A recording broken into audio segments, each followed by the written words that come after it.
I made a mistake with my Tesla Cybertruck. Let me explain. We've done a ton of modifications with this Tesla Cybertruck so far. We're on unplugged rims, 20-inch rims at the moment. They're Cyber Hex wheels. We've got carbon fiber spoilers. It's even got a crazy wrap job done by Bespoke Design Lab and TinyBot.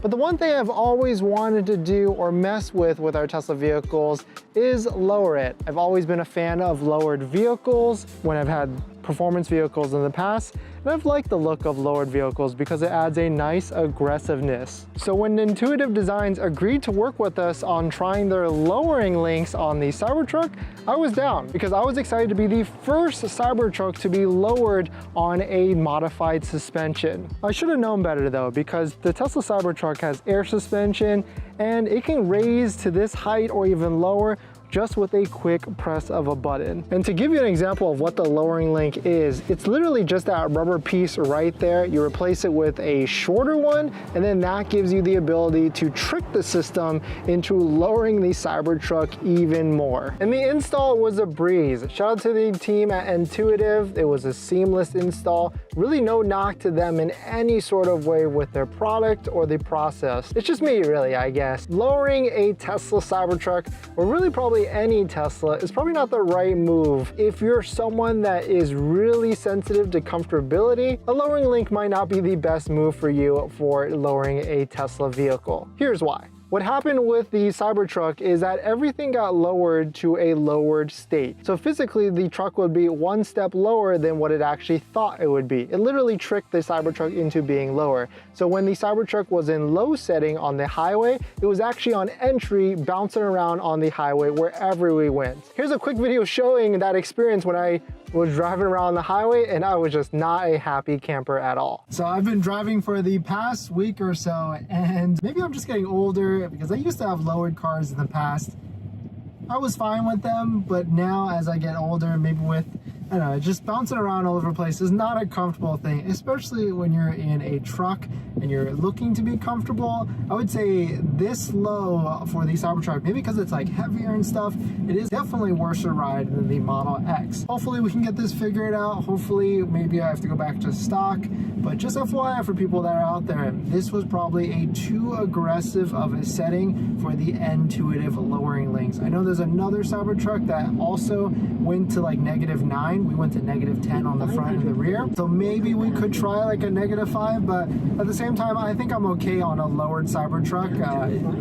I think going back to stock is probably going to be the best move, but just really any bumps you go anywhere, you just feel it that much worse and that much harsher. It's just not a good feeling at all. You can probably see right now, we're just driving on a smooth road, and even the phone right now is bouncing all over the place and probably having a hard time trying to focus on us. But hopefully we can figure this out. I'll give you guys an update, and maybe it might be going back to stock or maybe a -5 setting for that. So there's the stock one back on the truck, and here is the aftermarket Intuitive one. So it's adjustable. So technically I could have raised it to a higher height, but I really feel like I just didn't want to mess with the suspension on the Cybertruck anymore, just in case there's anything else that could go wrong with the Cybertruck. Now the Cybertruck is in its entry state, and really this is a great look. I really don't think you need to go lower, but this is what it was bouncing around on the highway at highway speed. So probably not the best if you're trying to go for comfortability, which we kind of are for the Cybertruck. We are back to stock suspension now. We removed the links, went back to the rubber links that are now at the stock height.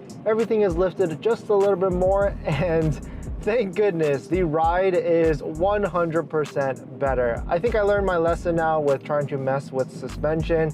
I guess I forgot that when you drop a vehicle, it's not intended to lower at those heights, and so really you sacrifice a lot of ride quality with that. Low was entry, entry was even lower than entry. Everything was lower like an inch to 1.5 inches. It was just not a pleasant experience, especially if you're looking for comfort in a truck like just how the Cybertruck is. I would say the ride was way worse than a Model S and X. It was just unbearably bumpy, and maybe I'm just sensitive to that kind of stuff, at least when you're driving on the highway, but it was just not a good look. And it probably was not good for the truck as well, because when we were driving on the highway, the truck would go to entry mode, and so it's pretty low and probably not good for how the truck was built for the Tesla Cybertruck. But lesson learned, No knock against Intuitive and the part, mostly my fault for not trying to get the right expectation of that product. But I would say if you're looking for comfort for your Tesla Cybertruck, probably don't mess with lowering it with lowering links for that. But let me know, have you tried lowering links on your Tesla? What was your experience? Was it comfortable? Did you like it? Did you like the look? Most people that lower their Teslas go for that look and not necessarily the comfort of it, so I get that, but it was certainly not expected how uncomfortable the ride was. But thanks for jumping in, everybody. Hit that like button if you enjoyed it. Comment below if you have any questions, and I'll see you guys in the next one. See ya.